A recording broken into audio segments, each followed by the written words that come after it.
Comedy एक ऐसा genre है जिसकी रिवॉच वैल्यू बहुत है। आप किसी भी वक्त जो है आप उठा के देखें, अच्छी कॉमेडीज जो होंगी वो आज भी आप उतनी ही जोर से हंसेंगे। तो यहाँ पे आके देते हैं बैकग्राउंड से दे देना। हम लोग कितनी भी तकलीफ हो, कोई भी केओस हो, लेकिन एक दूसरे का साथ ये चार लोग छोड़ते नहीं है। हाय, आप देख रहे हैं TV9, मैं हूं आपके साथ दीक्षा। वापस हूं, हाजिर हूं वापस से लेकर के कुछ कमाल की चीज़ें, कमाल की बातें। नया साल, नई फिल्में, जैसा कि हमने पहले भी बातें करी हैं, पिछले साल भी बात करी हैं। बहुत सारी फिल्में पिछले साल आई जिनके बारे में हमने जाना, उनके बारे में बातचीत करी, और आज भी कई ऐसी फिल्में अब आने वाली हैं जिनके बारे में हम धीरे धीरे बातचीत करेंगे। और ऐसी ही एक कमाल की फिल्म की स्टारकास्ट हमारे साथ मौजूद है। यहाँ पर हमारे साथ इस समय हर्ष मौजूद है स्टूडियो में, अनंत मौजूद है, ललित मौजूद है। बहुत बहुत आप तीनों का स्वागत है। और साथ ही इनकी फिल्म आ रही है 16 जनवरी को, जिसकी रिलीज डेट है। फिल्म का नाम है 1 2 चा चा चा, लेकिन उसको बहुत ही खूबसूरत तरीके से गाया गया है, अगर किसी को आता हो, वरना हम नायरा से सुन लेंगे। हमारे गैंग में ये सिंगर है या तो गाया नहीं गया है, वो BGM है, तो वो पीछे से ही एक वो आता है बार बार, 1 तो यहाँ पे आके देते हैं बैकग्राउंड से दे देना। 1 2 चा चा चा चा चा चा, इट्स जस्ट दैट। Okay. ऐसे ही गाया होगा ना नायरा ने। हाँ, अरे बहुत सुर में गाया था उन्होंने तो। चा चा चा चा चा चा चा चा चा, वो मैंने उन्हें अभी पिछले इंटरव्यू में बताया था। हाँ, तो वो उन्होंने गाया था एंड शी वाज लाइक कि ऐसे ही नाम लेना है, तो फिर हम ऐसे ही नाम लेंगे इसका। फिल्म की कास्ट में बहुत बड़े बड़े नाम हैं। आशुतोष सर हैं, अभिमन्यु सर हैं वहाँ पे उसमें फिल्म की कास्ट में। इसके अलावा भी बहुत सारे एक्टर्स हैं, जैसे कि खुद आशुतोष सर ने हमको बताया था कि जो स्टार कास्ट है, मतलब भरी पड़ी है स्टार कास्ट, और कमाल के एक्टर्स हैं सारे ही। तो सभी से बात करेंगे। सिचुएशनल कॉमेडी है फिल्म, सर ने भी बात करी थी इस बारे में। मेरी थोड़ी देर पहले भी आपसे बात हो रही थी, तो कहीं ना कहीं शायद मेरे ख्याल से ललित से इस बारे में बात हो रही थी। बहुत ज़रूरी फिल्म है, मैंने बोला था, सिचुएशनल कॉमेडी के हिसाब से भी, कॉमेडी के हिसाब से भी। आपके हिसाब से ये फिल्म कितनी एप्ट है इस दौर में कॉमेडी के लिहाज से? तो मुझे लगता है कि फिल्म, कोई भी फिल्म हो, कोई भी जॉनर हो, वो एप्ट हो ना हो, वो मुझे लगता है कि लोगों की पसंद बहुत सारी है। जैसे कि हम लोग खाना खाने जाते हैं किसी भी होटल में, तो हर तरह का खाना वहाँ पे अवेलेबल होता है, क्योंकि हर तरह का खाना पसंद करने वाले लोग होते हैं।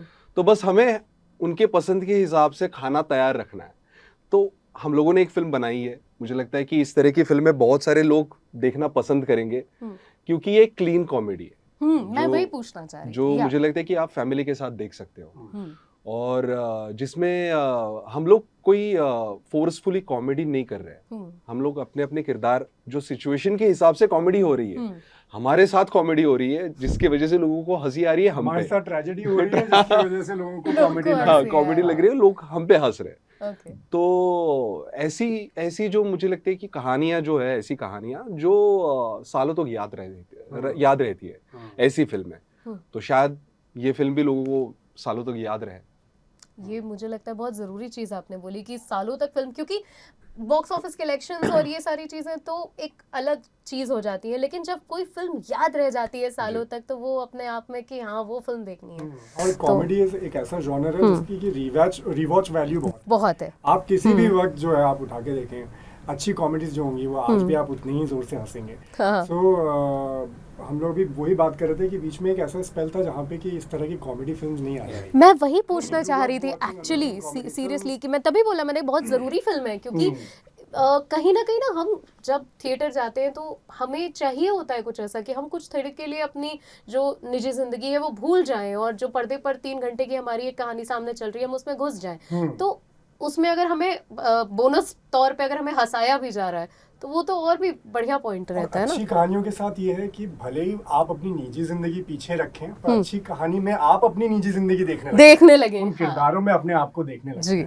सो ऐसे ही कुछ आई थिंक 1 2 चा चा चा के साथ भी है कि कहानी बहुत जमीन से जुड़ी हुई है ना। प्यारे रिश्ते हैं, दोस्ती है, पड़ोसी हैं, प्यार है, रिश्तेदारी है, ये सारी चीज़ें, ये एलिमेंट्स कहीं ना कहीं अभी एटलीस्ट मुझे तो बहुत मिसिंग लग रहे थे। वो बड़े ही केओटिक तरीके से इस फिल्म में दिखाया है। मतलब कहानी है किस बारे में, क्योंकि ट्रेलर से तो कुछ भाई पता नहीं चलता, और मुझे लगता है कि ऐप ट्रेलर भी वही होता है जिससे कुछ पता ना चले। वो टीजर है जो आपने देखा है, ट्रेलर कल आने वाला है। अच्छा, तो ट्रेलर फिर कल आएगा, तो फिर कहानी साथ रहने के बारे में। हम लोग कितनी भी तकलीफ हो, कोई भी केओस हो, लेकिन एक दूसरे का साथ ये चार लोग छोड़ते नहीं है। जो भी सिचुएशन हो उसे फेस करके वो अंत तक एक साथ उसे फेस करते हैं और सॉल्यूशन उसी में से ढूंढते हैं। और एक बड़ी ही क्रेजी पूरा बवाल जर्नी है, एक रोड जर्नी है इसमें कितना कुछ हो जाता है। उसी के बारे में भी काफी रिस्पांस जो आ रहे हैं टीजर के बाद वो ये आ रहे हैं कि यार मतलब बहुत कुछ हो रहा है, हाँ, एक साथ बहुत कुछ हो रहा है, हाँ, एग्जैक्टली जिंदगी बहुत कुछ होता है एक साथ। तो ये उन्हीं मोमेंट्स को उन्होंने कैप्चर किया है। और हमारे जो डायरेक्टर्स हैं, उन्होंने राइटर हैं जो उन्होंने इतना सही सीन्स लिखे थे कि हम लोगों को I think we all agreed. कभी कभी होता है ना जब एक्टर्स बैठते हैं, हम लोग सब लोग बैठते थे और हम लोग बोलते थे हाँ, तुमने क्यों साइन की, क्या कारण थे। सबका एक यूनानिमस आंसर था, सबका एक यूनानिमस आंसर था। आपने स्क्रिप्ट पढ़ी, आपने साइन की। I think everybody you know showed that trust की जो रिटन माल है वो बहुत अमेजिंग है और उसको एग्जीक्यूट करना और भी इंटरेस्टिंग रहा। हाँ, और फिर और आप जिम्मेदारी महसूस करने लगते हैं ना कि जब लिखा इतना अच्छा है तो उसको वहाँ से हम अपनी परफॉर्मेंस से थोड़ा और ऊपर उठाते हैं। बिल्कुल, इसमें कोई दो राय नहीं लगती।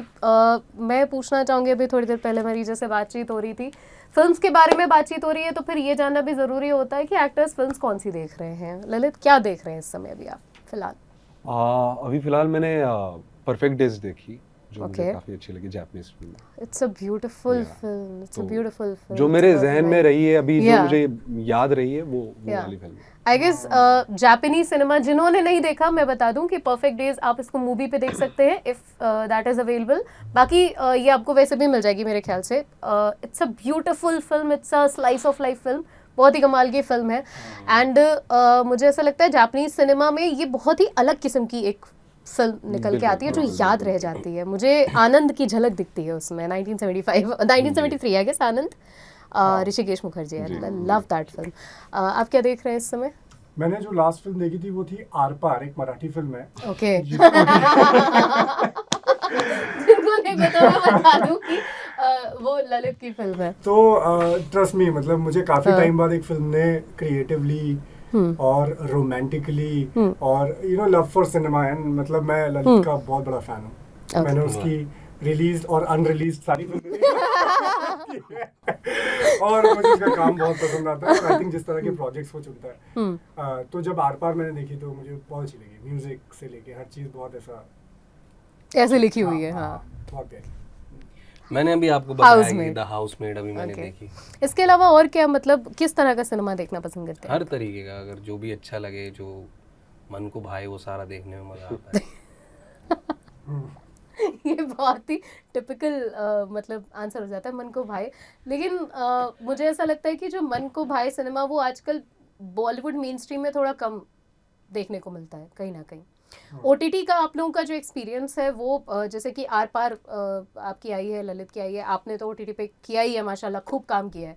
तो ओटीटी कितना अलग है मेन स्ट्रीम सिनेमा से? कितना मतलब एक्सपीरियंस, सेट्स का एक्सपीरियंस या बाकी कहीं ना कहीं स्क्रिप्ट्स का एक्सपीरियंस, कितनी इंडिपेंडेंस मिलती है ओटीटी और मेन स्ट्रीम में? I think I have been very fortunate. मैं सही मतलब मैं उसे इत्तेफाक कहें क्योंकि उसमें मेरा बहुत ज़्यादा ऐसा मैं पार्टिसिपेशन नहीं था टू चूज़, बिकॉज अभी तक मैं बहुत ऐसा मैं कोई गणित करके चूज़ नहीं करता हूँ, इंस्टिंक्टिवली और जो काम आ रहा है।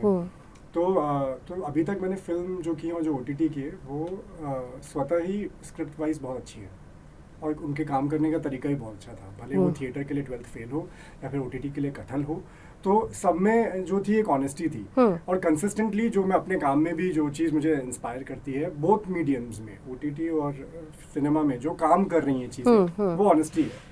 और ऑडियंस के पास क्योंकि ये है कि अब एक जो ललित ने पहले कहा कि एक आपके पास एक वैलिड बुफे होना चाहिए हर तरह की फिल्म्स और सीरीज के लिए, कंटेंट के लिए स्कोप है अभी।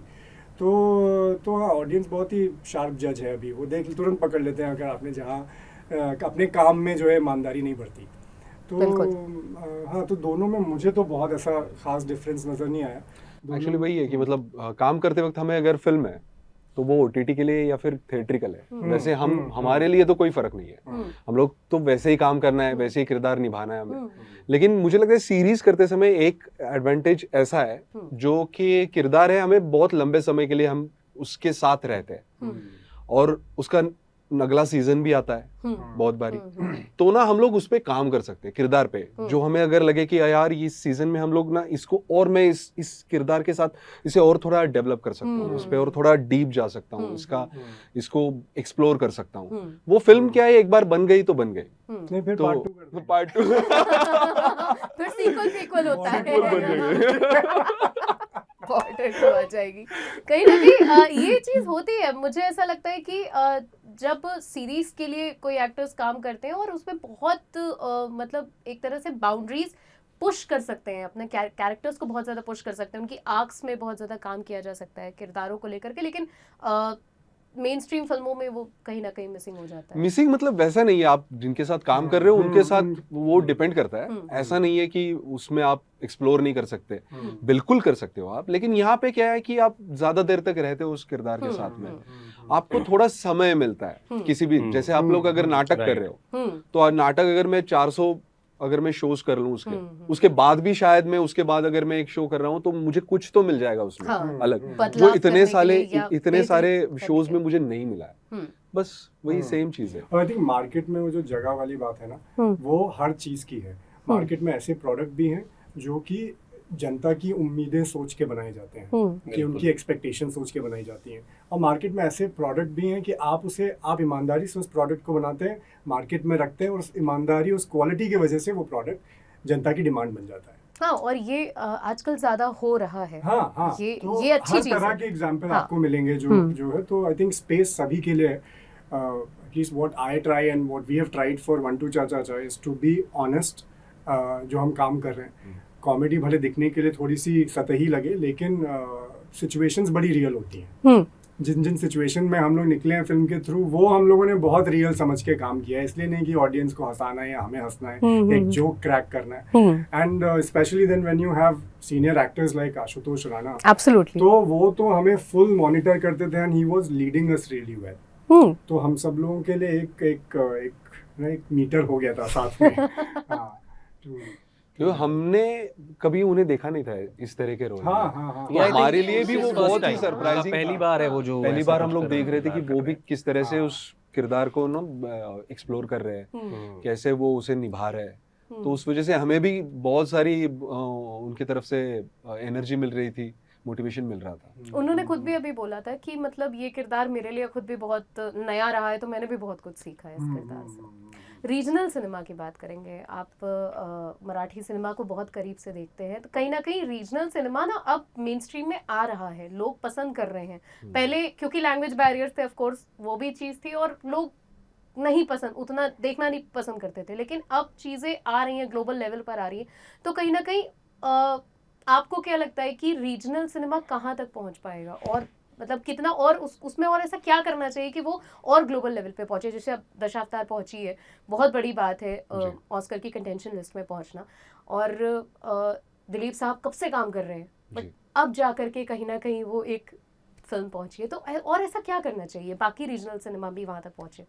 जी, लोग तो कर ही रहे हैं। मुझे लगता है कि रीजनल सिनेमा की बात यही है कि कहानियां बहुत ही रूटेड होती है, बहुत सारी, और बहुत ऐसी होती है जो हम लोग कनेक्ट कर पाए उनसे।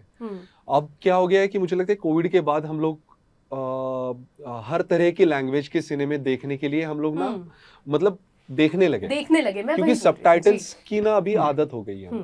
सबटाइटल से हम लोग अभी कोरियन भी सिनेमा देख लेते हैं, जापानीज देख लेते हैं, तो उस वजह से मुझे लगता है कि एक बहुत बड़ा एक्सपोजर हो गया है लोगों के लिए, कि अभी मुझे ये नहीं फर्क पड़ता कि मैं कौन से लैंग्वेज का सिनेमा देख रहा हूँ। अगर सिनेमा अच्छा है, फिल्म अच्छी है, उसकी अगर बात चल रही है, जैसे आपने अभी दशावतार का नाम लिया, अगर उसकी बात चल रही है तो किसी भी लैंग्वेज वाला आदमी है वो देख लेगा, अगर वो अवेलेबल है। ओटीटी का वो एक फायदा है हमारे पास कि वो फिल्म थिएट्रिकल के रिलीज के बाद भी अवेलेबल हो जाती है हमारे लिए, तो वो चीज है। लेकिन रीजनल का वो भी है कि हमारे पास बजट्स बहुत कम होते हैं, और ये सारी चीजें एक दूसरे के लिए बहुत डिपेंडेंट भी होती है। तो कोई भी अच्छा सिनेमा करने के लिए कभी कभी अच्छे बजट की भी जरूरत होती है, कभी कभी नहीं भी होती है, लेकिन अच्छी कहानियां बताने की कोशिश लोग कर रहे हैं, वो मुझे लगता है कि जारी रहेगा।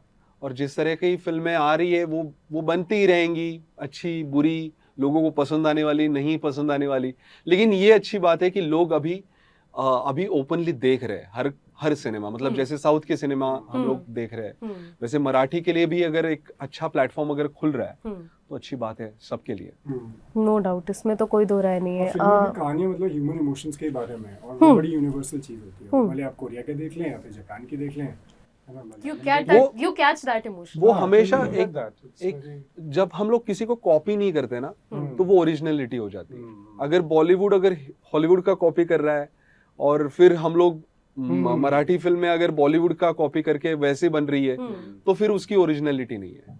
तो इसीलिए रूटेड फिल्में जो है, जो लोगों को पसंद आ रही है, जो ओरिजिनल है, क्योंकि वो देखा नहीं है कभी किसी ने, फिर वो तो होना ही है कि उसकी कार्बन कॉपीज बनेंगी। वो तो जाहिर सी बात है। वो एक अच्छा ये फिल्म चली, फिर उस तरह की फिल्में तो बनेंगी ही बनेंगी। लेकिन वही है कि कोशिश करने की, मतलब लोग कोशिश कर रहे हैं कि अच्छी फिल्में या फिर नया सब्जेक्ट कुछ तो लेके आए, बस वैसी फिल्में बनती रहे।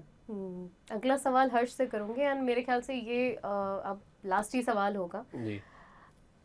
एक आर्टिस्ट के तौर पर सबसे पहले आप जब कोई स्क्रिप्ट चूज करते हैं तो उसमें सबसे पहला क्या देखते हैं या क्या देखना चाहिए?